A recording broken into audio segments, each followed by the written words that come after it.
Coach, congratulations for this victory. What a comeback from a 12-20 deficit in the third set. Tapos, lumayo kayo ng 7-0 in the fourth. So, ano masasabi mo sa pinakita ng mga bata, especially nung naghahabol sila? During third set, so remind ko lang yung mga bata, sabi ko very aggressive yung kalaban, so kailangan lang bawat situation ilaban natin ng bawat situation. So gawa ng paraan kung medyo hindi bagay do sa mga dumadating na in-expect nila, so ilaban lang hanggang sa may panalo mo yung situation. And then ayun, nag-work naman, unti-unting iginapang yung score hanggang sa dumating sa endgame. Thank you very much. To Shane, you have 8 attacks, 2 service aces, 15 extra receptions, and 2 digs. So ikaw yung isa sa mga nanguna sa paghahabol yung sa third set. So ano yung masasabi mo na yung nga, kahit lamang ng 8 UST, hindi kayo bumitaw? Siguro po kung makikita po namin na gusto nilang manalo, siguro mas eager po ako and yung team na habulin at maunahan po sila. Kasi hindi pa naman po tapos yung game hanggat hindi pa 25 talaga yung points. So, ayun. Thank you so much. Lastly to Shebs, you have 14 points on 11 attacks, 2 blocks, 1 service ace, and 5 digs. So you were the team was very patient during that time that UST was league. So what can you say that you're able to complete the comeback and prevail in 4 sets? What can you say? It was very much a battle of endurance. Who wanted it more, who could last the longest in terms of positive mindset, in terms of aggressiveness. And as you can see with the result of the game, at the end of the day, at least we were able to show who we truly are, the true Lady Spiker spirit. Thank you so much. Okay, the floor is open for questions. Coach, yun nga, kahit 9-0, siguro ano yung mga nakikita nyo sa larong to na kailangan pa i-work ng team para sa mga susunod nyo pang games? Siguro kasi buong first round na nakita na nila kung ano yung galaw ng team, and then kung sino yung medyo mataas yung production, ano. So minsan nga medyo nawawalan ng kumpiyansa yung mga bata pagka let's say nakokontrol sila. Sabi ko, alam niyo naman na pagka kayo yung mataas ang production, kayo talaga yung pag-aaralan para mapigil. Sabi ko, huwag mawawalan ng loob. Kailangan mas, kung may pinakita ka ng first round, dapat dagdagan mo pa yung dapat mong gawin. Hindi po pwedeng isang klase lang yung pwede mong gawin. So dapat mas mag-aral ka pa ng mas hindi pa nila nakikita. Coach, to follow up lang po doon. Bukod po sa mahalaga din yung nananalo nga po, tokas lang po gano'ng kahalaga din sa inyo yung pag-instill sa kanila ng halaga ng pagkapit, ng pagiging matibay kahit gano'ng kalaki nga po yung mga hinahabol.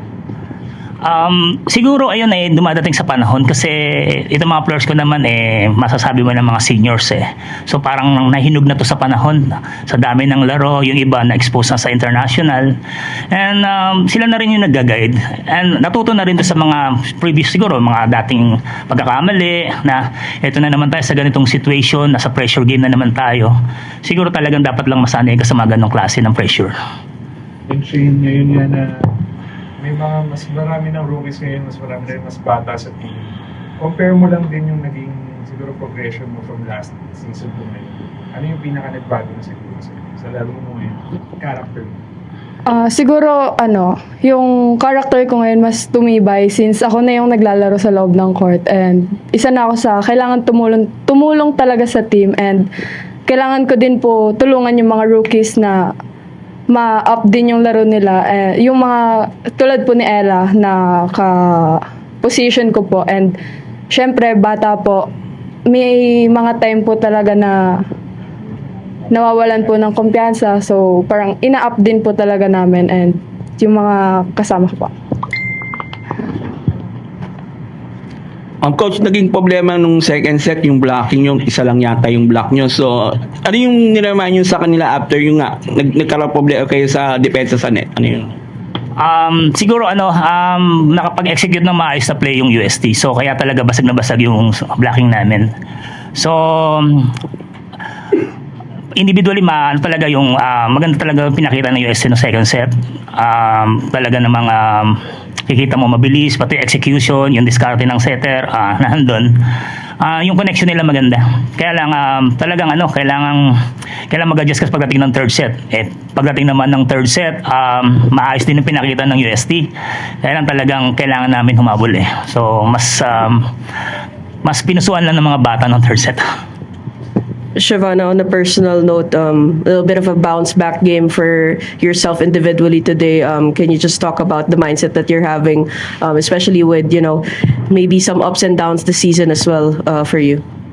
I mean, of course, there's always going to be ups and downs, but as an athlete, it's how you bounce back. The perseverance, especially being an athlete on the court, I want to show these girls that no matter what happens, we will still be there as their ate. No matter what happens, even for them, if you have a bad game, those things happen.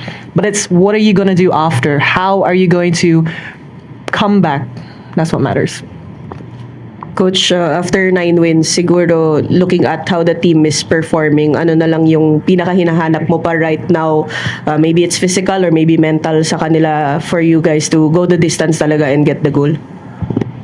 Siguro yung hinahanap ko na lang ay maging healthy sila hanggang sa matapos yung elimination. Kasi mahirap yun, hindi natin kontrolado yung situation pag ganun. And then siguro, mas yung mga lapses namin na pagka lead kami ng mahaba, bilang inaabot. So may mga ganung problema yung team na dapat namin siguro may correct pass during training or kahit anong sa game. Yung panapos medyo humihinto yung mga bata pagka malaki na masyado yung lamang.